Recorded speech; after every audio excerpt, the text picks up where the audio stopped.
कुछ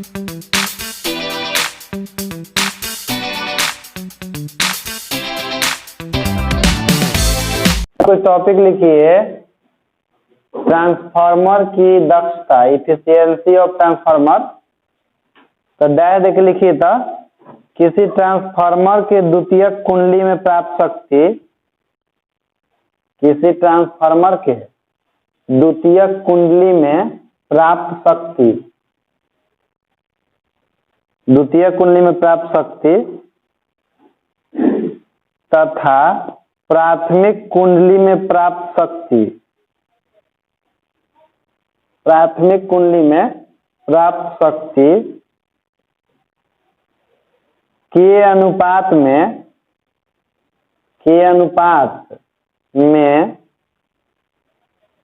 100 से गुना करने पर,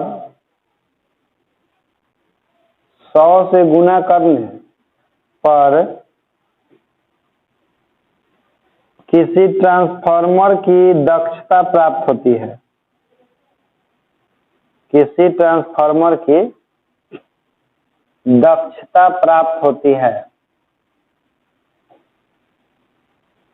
दक्षता प्राप्त होती है।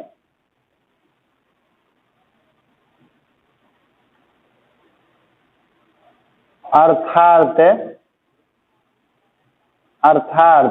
ट्रांसफार्मर की दक्षता, ट्रांसफार्मर की दक्षता बराबर द्वितीयक कुंडली में प्राप्त शक्ति बटा प्राथमिक कुंडली में प्राप्त शक्ति गुना 100। देखिए इधर, ट्रांसफार्मर की दक्षता बराबर द्वितीयक कुंडली में प्राप्त शक्ति बटा प्राथमिक कुंडली में प्राप्त शक्ति इंटू में 100,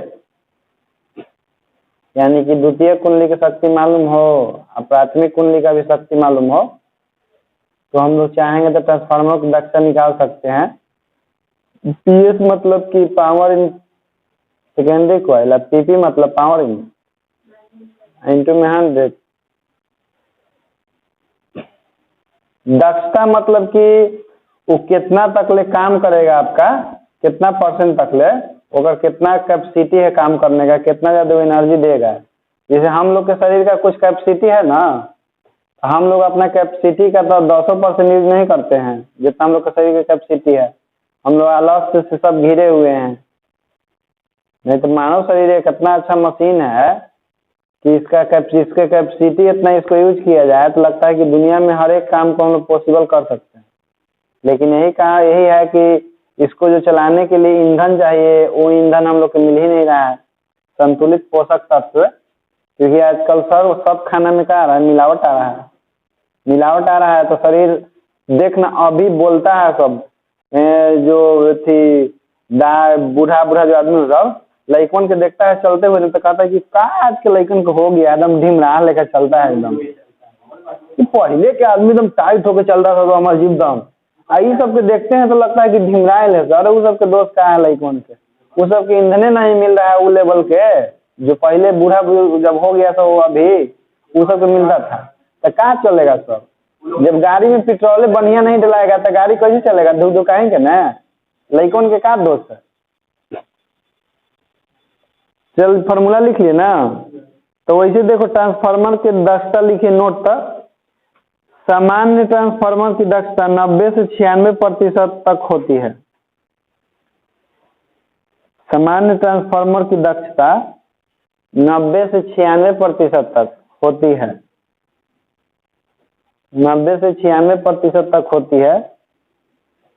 जबकि अच्छे ट्रांसफार्मर की दक्षता 99% तक होती है।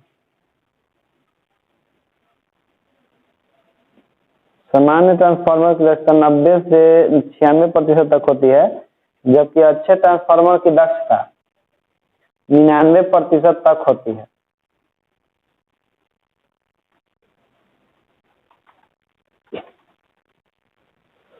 तो देखिए कहने का मतलब है ना, उसमें 90 से 96% है तो उसमें 10% एनर्जी जो है लॉस हो जाता है, या 96% किसी का दक्षता है तो 4% एनर्जी, लॉस हो जाता है, या 99% है तो 1% एनर्जी लॉस हो जाता है।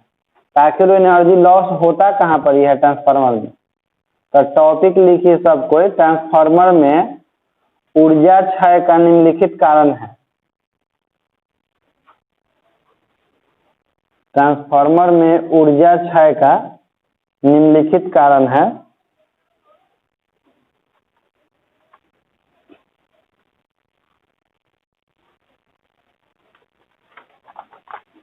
निम्नलिखित कारण है।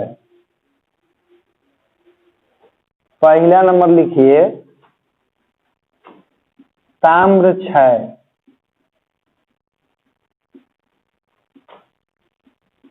जिसको हम लोग बोलते हैं कॉपर लॉस।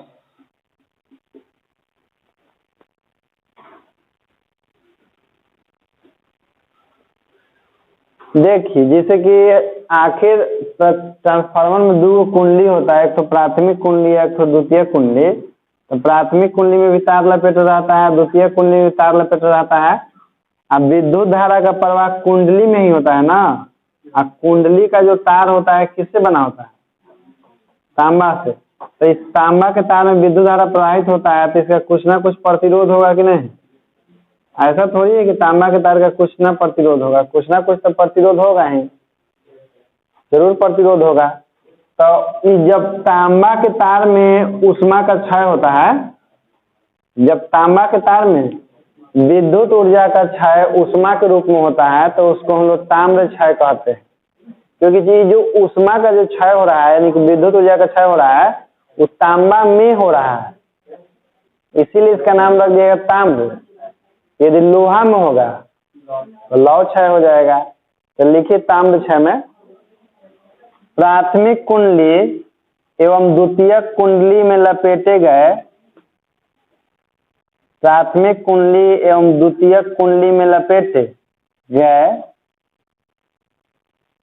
द्वितीयक कुंडली में लपेटे गए तांबे के तार में,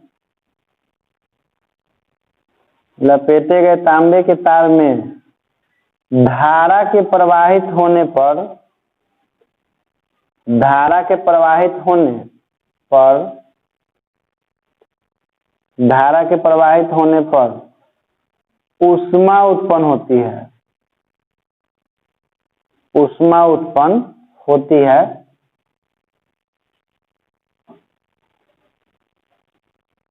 इस प्रकार विद्युत ऊर्जा का, इस प्रकार विद्युत ऊर्जा का, इस प्रकार विद्युत ऊर्जा का ऊष्मा के रूप में, इस प्रकार विद्युत ऊर्जा का ऊष्मा के रूप में तांबे में क्षय होता है, तांबे में क्षय होता है, जिसे ताम्र क्षय कहते हैं, जिसे ताम्र क्षय कहते हैं।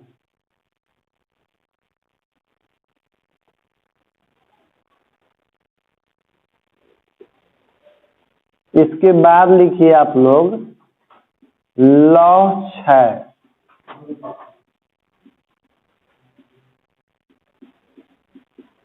Iron loss.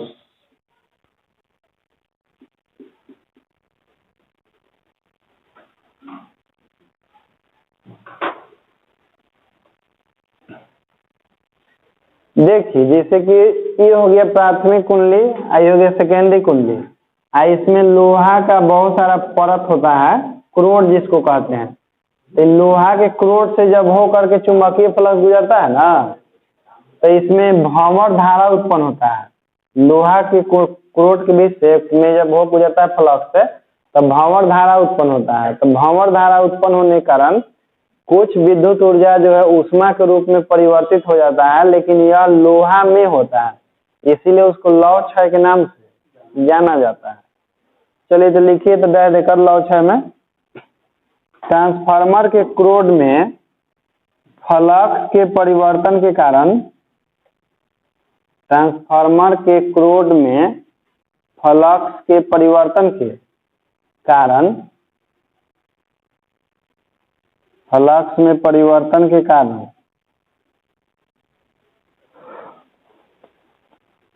भंवर धाराएं प्रेरित होती है।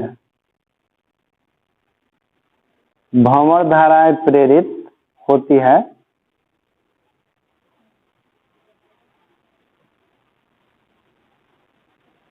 भंवर धाराएं प्रेरित होती है जिसमें विद्युत ऊर्जा का क्षय ऊष्मा के रूप में होता है। जिसमें विद्युत ऊर्जा का क्षय ऊष्मा के रूप में होता है। ऊष्मा के रूप में होता है।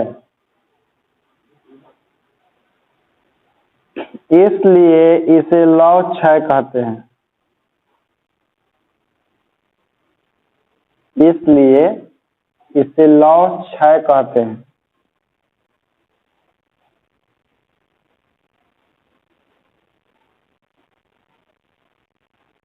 तथा इसे कम करने के लिए क्रोड को परतदार बनाया जाता है। तथा इसे कम करने के लिए क्रोड को परतदार बनाया जाता है। परतदार बनाया जाता है। जैसे होता क्या है ना कि जैसे इस तरह से परत दर परत लोहा, जैसे देखिए कॉपी आपको दिखाई दे रहा है, तो कॉपी में कैसे बहुत सारा पेज है, तो दो पेजवा के बीच में गैप रह जाएगा यहाँ पर ही, तो इसे फ्लक्स गुजरता है ना, तो वही गैपवा में नचना क्या करता है, शुरू कर देता है। तब इसीलिए इसको क्या किया जाता है कि एकदम इस तरह से सटा कर रखा जाता है लोहा के परत को कि उसके बीच में कोई गैप, दम सटा के रखा जाता है ताकि उसमें फ्लक्स गुजरे उससे, तो उसके फ्लक्स उसमें घूम फिर के नचे नहीं, फ्लक्स का उसमें भंवर धारा नहीं उत्पन्न होगी। फ्लक्स गोल गोल घूमने लगता है जिसके कारण उसमें जो संपर्क में रहता है उसमें भंवर धारा की उत्पत्ति होने लगता है। तो इसको बचाने के लिए एकदम सटा सटा कर रख दो ताकि कोई गैप। कभी ट्रांसफार्मर के पास से गुजरिएगा, देखिएगा वहाँ पर घन घनाते रहता है। कारण है उसका कि उसमें फ्लक्स गुजरता है, फ्लक्स के परिवर्तन होने के कारण कहीं मान ली गैप हो जाता है तो उसमें भंवर धारा उत्पन्न होना, वही घन घनाता है, वाइब्रेट करता है, बर्दाश्त नहीं करेगा, इतना ऊष्मा नहीं उत्पन्न होगा कि बर्दाश्त कर जाए। ऊत जाद क्वाइल वाइल जलता है तब उसमें। अब लिखिए तीसरा, फ्लक्स क्षरण। फ्लक्स क्षरण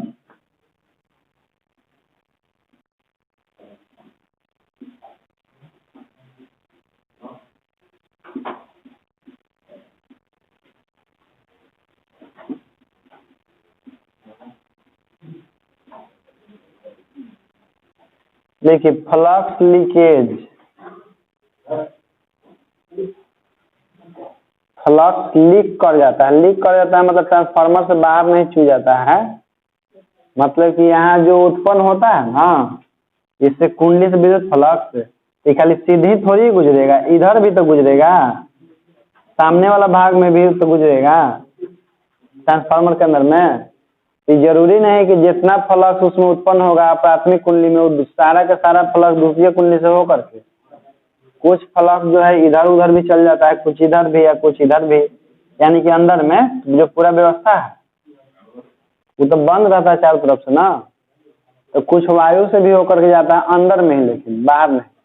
अंदर में वायु से भी कुछ होकर के फ्लक्स जाता है, तो इसी कारण देखिएगा तो घनघनाई करता है फ्लक्स के कारण। तो फ्लक्स क्षरण लिखिए, फ्लक्स क्षरण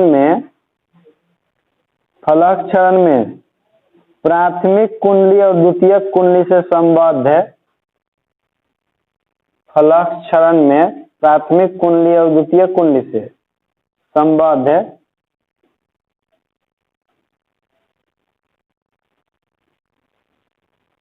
प्राथमिक कुंडली और द्वितीयक कुंडली से संबद्ध चुंबकीय क्षेत्र रेखा, चुंबकीय क्षेत्र रेखा पूर्णतः क्रोड से ना जाकर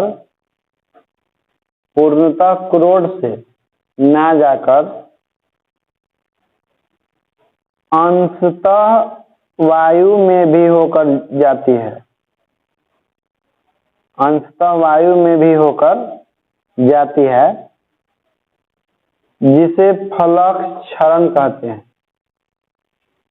जिसे फ्लक्स क्षरण कहते हैं।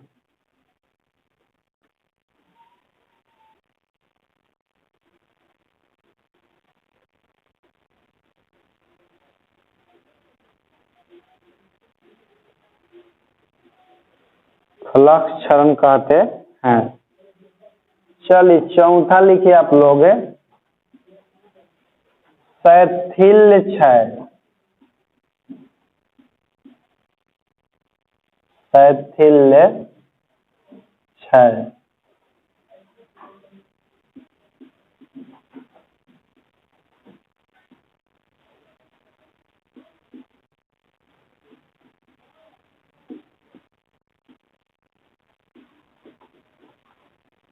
लिखिए शैथिल्य क्षय, हिस्टेरेसिस लॉस। ये आपको समझ में आएगा, लेसन 10 जब पढ़ाएंगे ना उसमें शैथिल्य क्षय के बारे में पढ़ाएंगे। यहाँ पर केवल लिख लीजिए, समझ में आएगा आपको लेट से थोड़ा। लिखिए कुंडली से प्रत्यावर्ती धारा के प्रवाह के कारण, कुंडली से प्रत्यावर्ती धारा के प्रवाह के कारण, प्रत्यावर्ती धारा के प्रवाह के कारण लौक्रोड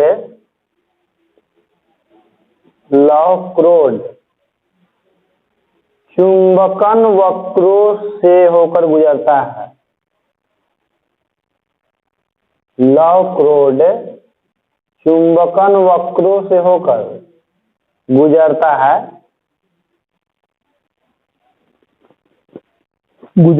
है, तथा प्रत्येक एक पूर्ण चक्कर में, तथा प्रत्येक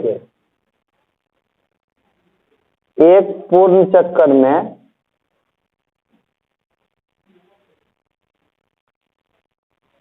में ऊर्जा का क्षय होता है, ऊर्जा का क्षय होता है, ऊर्जा का क्षय होता है, जिसे शैथिल्य क्षरण कहते हैं, जिसे शैथिल्य क्षरण कहते हैं।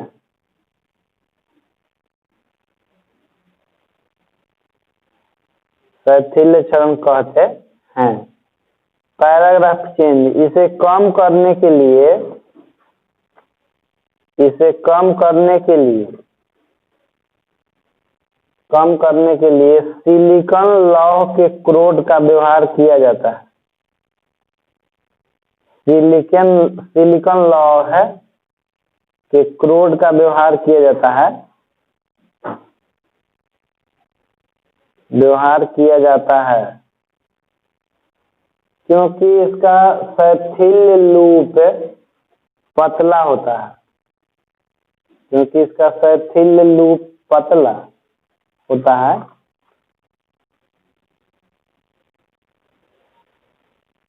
शैथिल्य लूप पतला होता है।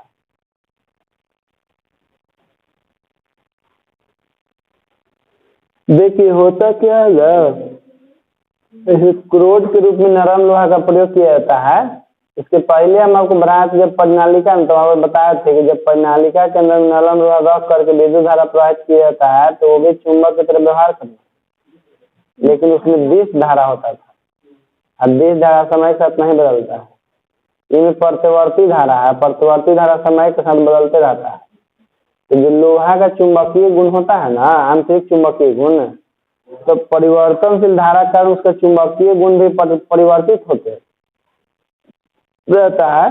चुंबकीय गुण उसका परिवर्तित होते रहता है, लोहा का स्थायी नहीं होता है, क्योंकि परिवर्तनशील चुंबकीय क्षेत्र गुजरेगा तो लोहा का भी चुंबकीय गुण तो स्थायी नहीं हो सकता, तो वो भी चुंबकीय क्षेत्र लगातार उसका, तो वही बोल रहे हैं कि लगातार चुंबकन वक्रों से गुजरते रहता है होकर के चुंबकीय क्षेत्र। उस क्रम में उसमें ऊर्जा का जो क्षय होता है लोहा में, परिवर्तनशील चुंबकीय परिवर्तन से चुंबकीय क्षेत्र कारण, तो उस स्थिति में उसको कहा जाता है शैथिल क्षय।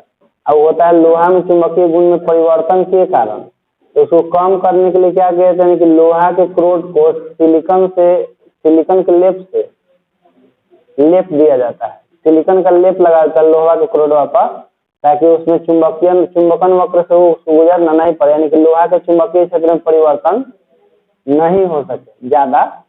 तो उसको पढ़ाएंगे चुंबकीय पदार्थ जब पढ़ाएंगे था। अब लिखिए ट्रांसफार्मर का उपयोग। ट्रांसफार्मर का उपयोग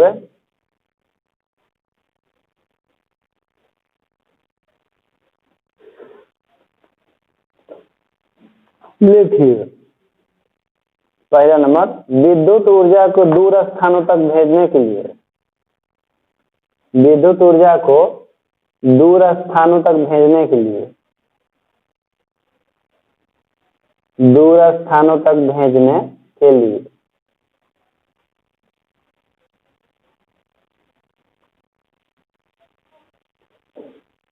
अच्छा, विद्युत ऊर्जा को एक स्थान से दूसरे स्थान तक भेजा जाता है जो बड़का बड़का तार लगा करके ऊपर, उसमें स्टेप अप ट्रांसफार्मर की होता है कि स्टेप डाउन,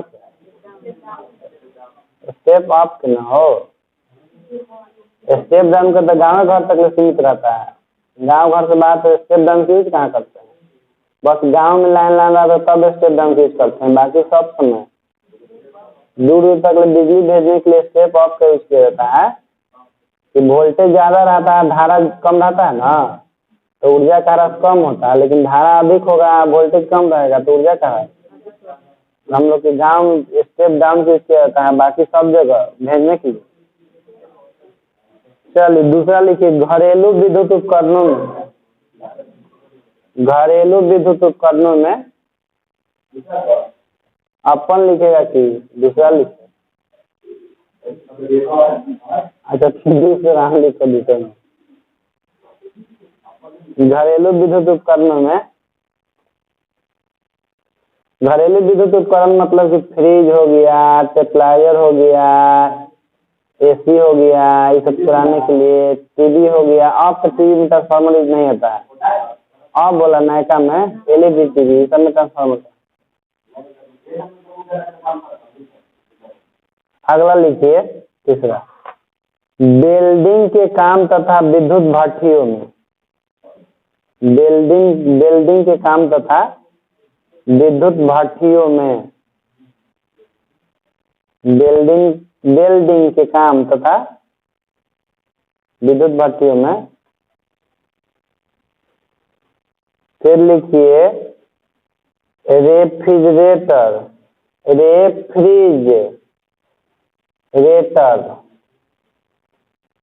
रेफ्रिजरेटर ब्रैकेट में लिखिएगा शीतलक,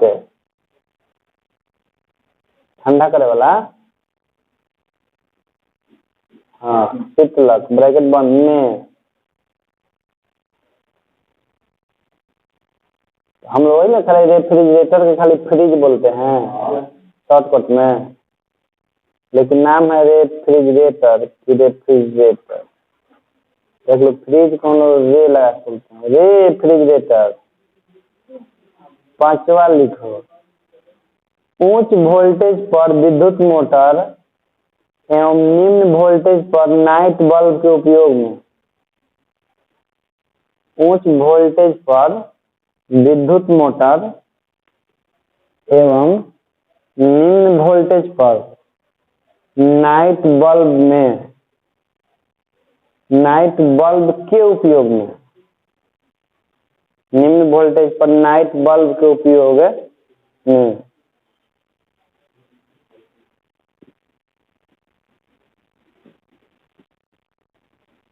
है ना,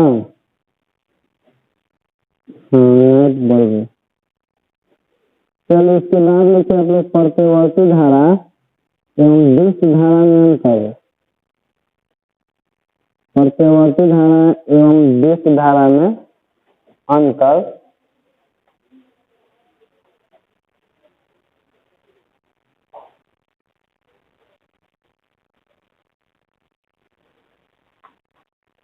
एवं दिष्ट धारा में अंतर। एक तरफ लिखिए प्रत्यवर्ती धारा और दूसरा तरफ लिखिए दुष्ट धारा। दिष्ट लिखिए। प्रत्यवर्ती धारा में पहले का तो आप लोग जानते करते हैं कि प्रत्यवर्ती धारा के मान और दिशा समय के साथ बदलते रहता है। तो लिखिए पहला नंबर, प्रत्यवर्ती धारा का मान और दिशा समय के साथ बदलते रहता है। प्रत्यवर्ती धारा का मान और दिशा समय के साथ बदलते रहता है।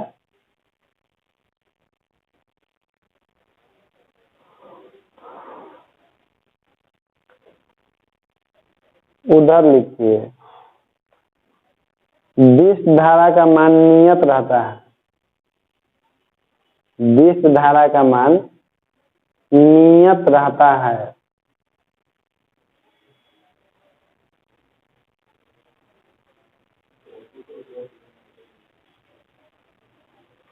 नहीं बदलता है, ओकर नियत रहता है, ठीक ना, ओकर नियत बदलते रहता है। चलो लिखो प्रत्यवर्ती धारा के। प्रत्यवर्ती धारा से संचायक सेलों को आवेशित नहीं किया जा सकता। प्रत्यवर्ती धारा से संचायक सेलों को आवेशित नहीं किया जा सकता है।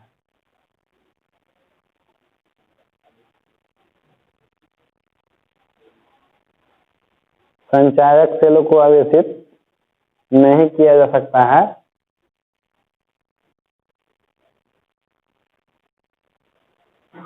इधर लिखिए दिष्ट धारा से संचायक सेलों को आवेशित किया जा सकता है।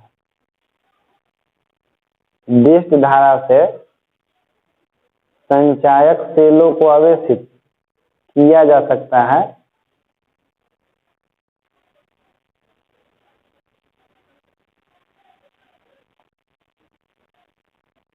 किया जा सकता है।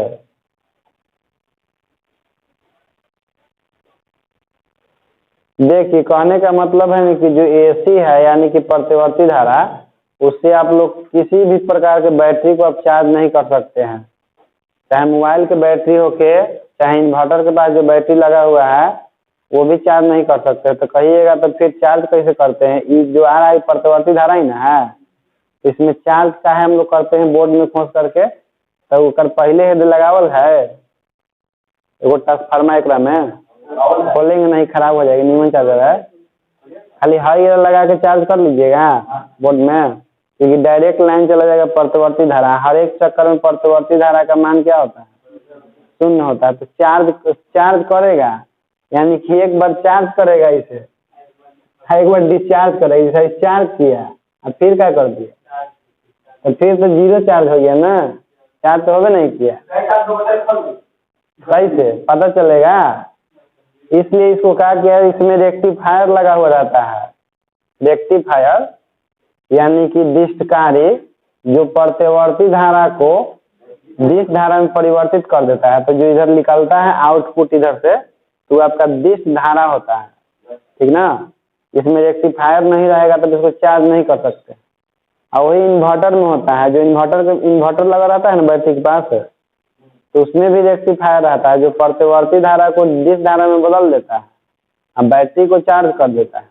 लेकिन जैसे इधर से लाइन कटता है तो वो प्रत्यवर्ती धारा के उसमें जो दिष्ट धारा है वो होकर गुजरता है फिर इन्वर्टर से होकर गुजरता है ना, तो फिर से उसको इन्वर्टर क्या करता है कि प्रत्यवर्ती धारा में परिवर्तित कर देता है। इसमें केवल रेक्टिफायर होता है जो आपको प्रत्यवर्ती धारा को केवल दिष्ट धारा में बदलता है। लेकिन इन्वर्टर में दोनों होता है, रेक्टिफायर भी होता है प्रत्यवर्ती धारा को किस में बदलने के लिए, और फिर जो दिष्ट धारा को प्रत्यवर्ती धारा में बदल दे उसको क्या कहते हैं?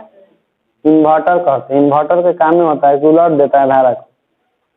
तो क्या लिखें कि प्रत्यवर्ती धारा द्वारा बैटरी को चार्ज नहीं कर सकते हैं, दिष्ट धारा द्वारा बैटरी को चार्ज कर सकते हैं। तो तीसरा लिखिए प्रत्यवर्ती धारा के मापक यंत्र, प्रत्यवर्ती धारा के मापक यंत्र प्रत्यवर्ती धारा के मापक यंत्र विद्युत धारा के ऊष्मीय प्रभाव पर आधारित है। विद्युत धारा के ऊष्मीय प्रभाव पर आधारित है।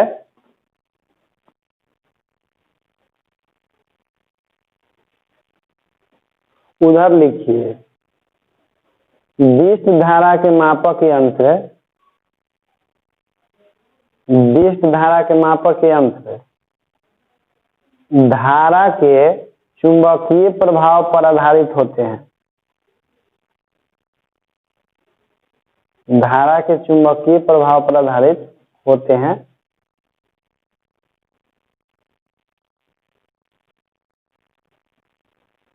उसमें भी लिख लीजिएगा होते हैं, उसमें छूट गया, होते छूट गया।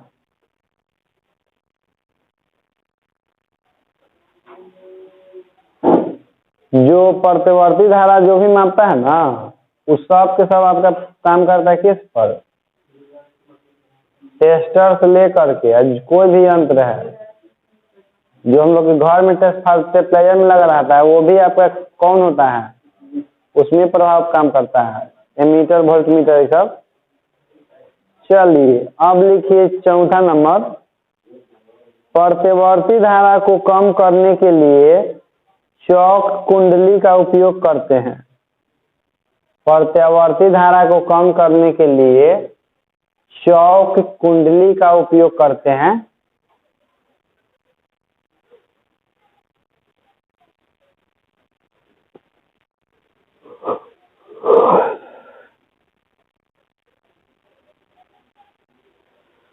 उधर लिखिए, विद्युत धारा को कम करने के लिए प्रतिरोध का उपयोग करते हैं।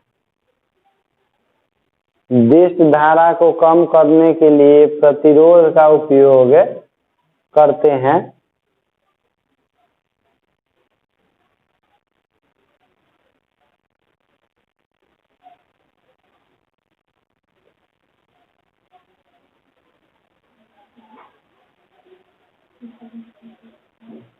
चलिए पांचवा लिखिए, प्रत्यवर्ती धारा एवं प्रत्यवर्ती वोल्टेज को, प्रत्यवर्ती धारा एवं प्रत्यवर्ती वोल्टेज को ट्रांसफार्मर की सहायता से बढ़ाया या घटाया जा सकता है। प्रत्यवर्ती धारा एवं प्रत्यवर्ती वोल्टेज को ट्रांसफार्मर की सहायता से बढ़ाया या घटाया जा सकता है।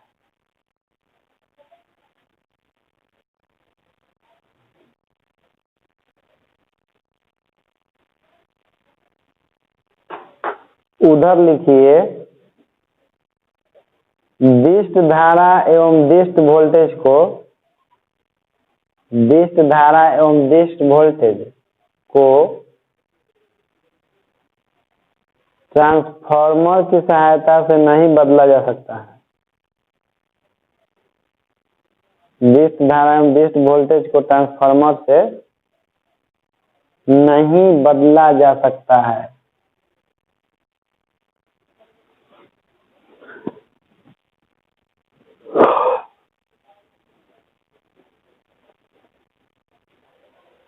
दोनों में से कौन खतरनाक होता है ज्यादा? प्रत्यवर्ती धारा ना। तो चलिए लिखिए, प्रत्यवर्ती धारा में यह अधिक खतरनाक होता है। यह अधिक खतरनाक होता है। और उधर लिखिए, यह कम खतरनाक होता है। हाँ,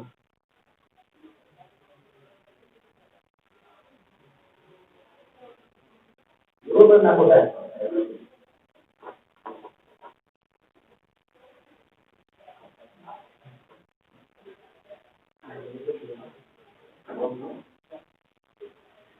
चल इसके बाद सबके टॉपिक लिखिए, आभासी एम्पियर। आभासी एम्पियर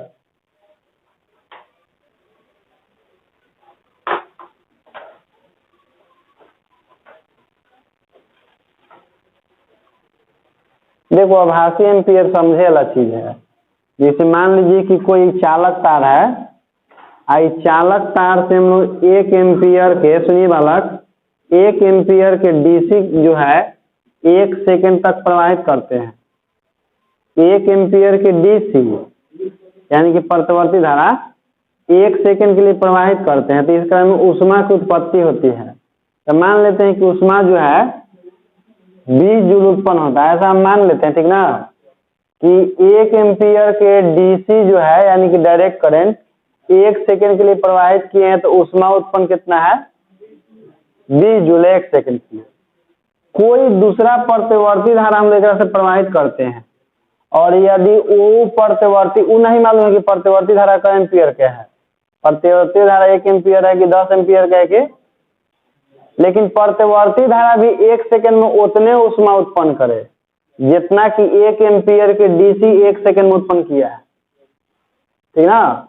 प्रतिवर्ती धारा भी 1 सेकंड में उतना ही ऊष्मा उत्पन्न करे जितना कि 1 सेकंड में, बात समझो, एसी है लेकिन 1 सेकंड में उतना ही ऊष्मा उत्पन्न कर रहा है जितना कि कौन उत्पन्न किया था 1 एम्पियर के। क्योंकि जान लो डीसी में, डीसी 1 एम्पियर के जितना ऊष्मा उत्पन्न करेगा ना, प्रतिवर्ती धारा 1 एम्पियर के उतना ऊष्मा उत्पन्न नहीं करता होगा, से कम उत्पन्न करता है। यानी कि जाहिर सी बात है कि प्रतिवर्ती धारा का मान अधिक रहेगा ना 1 एम्पियर से, तब भी जाके ओकरा बराबर में ऊष्मा की उत्पत्ति करता है। क्योंकि हम बताए हैं कि डीसी जो होता है वो बहुत अधिक ऊष्मा की उत्पत्ति करता है, यानी कि ऊर्जा खपत करता है। एसी, इसीलिए एसी का उपयोग किया जा रहा है पूरा वर्ल्ड में, डीसी का उपयोग क्या हो गया। यही डर था थॉमस एडिसन एल्वा को भी कि एसी आएगा तो डीसी का यूज क्या हो जाएगा, डीसी का यूज सीमित रह गया ना, बैटरी तक ही ना, एक स्थान से दूसरे स्थान तक भेजने हम डीसी का प्रयोग करते हैं, एसी का प्रयोग करते हैं। उनको यही डर था, डर उनका क्या हो गया, हकीकत में बदल गया। तो 1 एम्पियर के डीसी 1 सेकंड में जितना ऊष्मा उत्पन्न करता है, यदि कोई प्रतिवर्ती धारा 1 सेकंड में उतना ही ऊष्मा उत्पन्न कर दे जितना कि 1 एम्पियर के डीसी उत्पन्न, तो वो प्रतिवर्ती धारा के मान कहलाता है आभासी एम्पियर। चाहे वो प्रतिवर्ती धारा 2 एम्पियर के होके, चाहे 10 एम्पियर के होके, चाहे 20 एम्पियर के होके, लेकिन एकरे इतना ऊष्मा उत्पन्न करना चाहिए 1 सेकंड में, ठीक ना। तो वही प्रतिवर्ती धारा के मान कहलाता है आभासी एम्पियर, जो उतना ही ऊष्मा उत्पन्न कर दे जितना कि 1 एम्पियर के डीसी उत्पन्न करता है। तो लिखिए तो 1 एम्पियर की डिस्ट धारा, 1 एम्पियर की डिस्ट धारा किसी प्रतिरोध से, 1 एम्पियर की डिस्ट धारा किसी प्रतिरोध से 1 सेकंड तक प्रवाहित करने से, 1 सेकंड तक प्रवाहित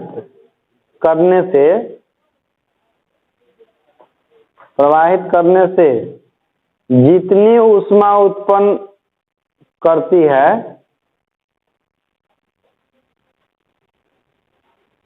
जितनी ऊष्मा उत्पन्न करती है, यदि 1 सेकंड तक किसी प्रतिवर्ती धारा को प्रवाहित करने पर, यदि 1 सेकंड तक किसी प्रतिवर्ती धारा को प्रवाहित करने पर उतना ही ऊष्मा उत्पन्न हो,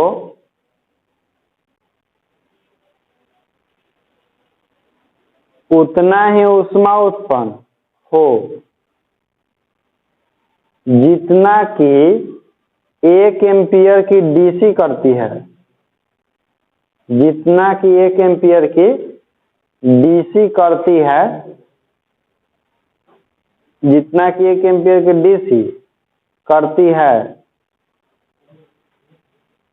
तो उस प्रतिवर्ती धारा के मान को आभासी एम्पियर कहते हैं। तो उस प्रतिवर्ती धारा के मान को आभासी एम्पियर कहते हैं।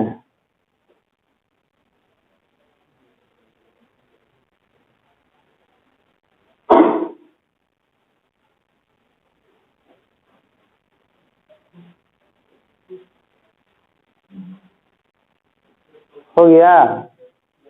अब लिखिए आभासी वोल्ट। आभासी वोल्ट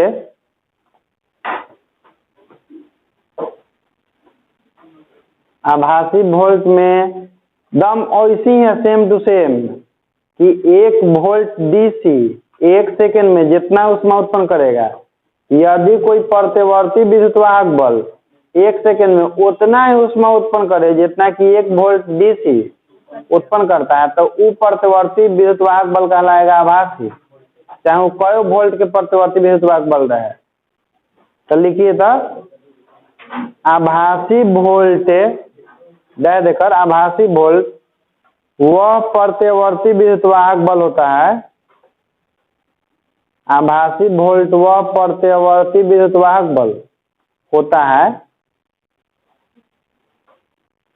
वह प्रत्यवर्ती विद्युत वाहक बल होता है जो किसी प्रतिरोध के सिरों पर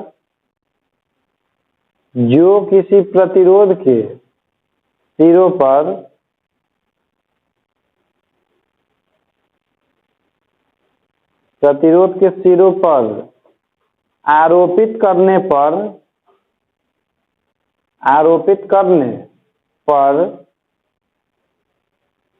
1 सेकेंड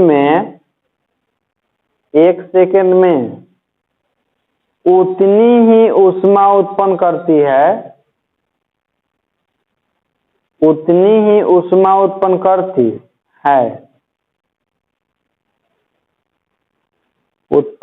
है, जितनी कि उसके सिरों पर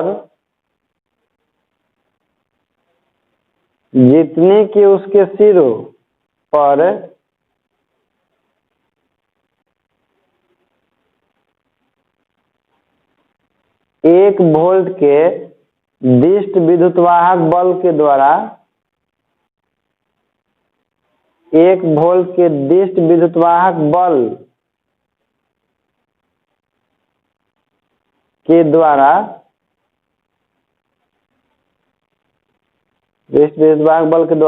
1 सेकेंड में उत्पन्न होती है। 1 सेकेंड में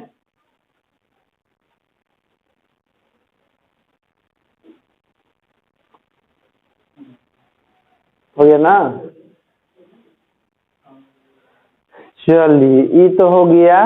देखिए आप लोग 10वां क्लास में जनरेटर पढ़े थे। जनरेटर 2 प्रकार का होता है, वो प्रत्यवर्ती धारा जनित एक ठो। दोनों आप लोग 10वां क्लास में पढ़े हुए हैं। तो पढ़े होंगे कि जब हम लोग चुंबक के 2 ध्रुवों के बीच में किसी कुंडली को रख करके और उसको घुमाते हैं, तो कुंडली क्या करता है कि चुंबकीय क्षेत्र रेखाओं को लगातार काटता है, जिसके कारण कुंडली में विद्युत वाहक बल उत्पन्न। इस बीच में वो रॉड लगा रहता है जिसको हम लोग घुमाते हैं, तो चुंबकीय फ्लक्स को लगातार काटता है, इसमें विद्युत धारा की उत्पत्ति होती है, ठीक ना। लेकिन मान लीजिए कि यदि उत्पन्न विद्युत वाहक बल के मान को बढ़ाना होगा, ऐसे विद्युत वाहक बल के मान को बढ़ाने के लिए हम लोग उसके रफ्तार को बढ़ाना पड़ता है। 1 सेकंड में जहाँ 50 बार ही घूम रहा है 60 बार घुमाना पड़ेगा। लेकिन बिना घुमाए हुए का विद्युत वाहक बल को बढ़ाना चाहते हैं ना, तो क्या कीजिए कि बीच में कॉइल लगा दीजिए, एगो एनोड चुंबक लगा दीजिए, एगो ई पट्टी से एगो पट्टी से, तो चारों तरफ से चुंबक है, बीच में कॉइल। तो इसमें चुंबकीय क्षेत्र पहले से प्रबल हो जाएगा कि नहीं, ठीक ना। तो उस स्थिति में कुंडली घूमेगा ना, तो अधिक से अधिक चुंबकीय क्षेत्र रेखाओं काटेगा, तो अधिक परिमाण में विद्युत वाहक बल उत्पन्न होगा। लेकिन उसमें एक से अधिक ध्रुव वाला चुंबक का प्रयोग किया जाता है, क्योंकि एक ध्रुव इधर से, एक ध्रुव उधर से, एक ध्रुव इधर, पीछे से एक ध्रुव आगे से, तो उसको बहुध्रुवी कहा जाता है, ठीक ना। तो वही टॉपिक लिखिए, बहुध्रुवी डायनेमो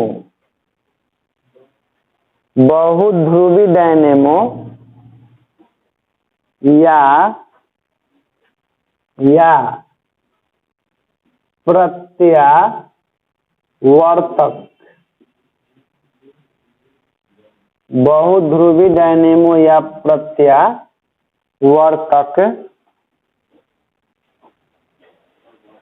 लिखिए डाय देकर। अधिक मान के विद्युतवाहक बल उत्पन्न करने के लिए, अधिक मान के विद्युतवाहक बल उत्पन्न करने के लिए, विद्युतवाहक बल उत्पन्न करने के लिए आयताकार कुंडली के अगल बगल, आयताकार कुंडली के अगल बगल अनेक ध्रुवों वाला, अनेक ध्रुव वाला लिखिएगा, ध्रुव नहीं, अनेक ध्रुव वाला क्षेत्र चुंबक लगा दिया जाता है, क्षेत्र चुंबक लगा दिया जाता है। तो इस प्रकार बने डायनेमो को, तो इस प्रकार बने डायनेमो को बहुध्रुवी डायनेमो कहते हैं। इस प्रकार बने डायनेमो को बहुध्रुवी डायनेमो कहते हैं, बहुध्रुवी डायनेमो कहते हैं। हो गया ना। देखिए जैसे आपको यहाँ पर एक और चीज पढ़ना है, प्रतिवर्ती धारा जनित्र, लेकिन हम इसलिए नहीं पढ़ा रहे हैं क्योंकि आप लोग 10 क्लास में प्रतिवर्ती धारा जनित्र पढ़ चुके हैं। अब प्रतिवर्ती धारा जनित्र कुंडली 1 सेकंड में कई बार घूमता है? एक बार में 50 बार घूमता है, पूरा चक्कर लगाता है। इसलिए बताते हैं कि प्रतिवर्ती धारा 1 सेकंड में 50 बार घूम जाता है, तो 50 बार बुझता भी है बॉल, 50 बार जलता भी है। तो ये चैप्टर आपका समाप्त हो गया। अब जो भी बचा हुआ है इसमें न्यूमेरिकल बचा हुआ है। तो आज के लिए इसमें इतना ही।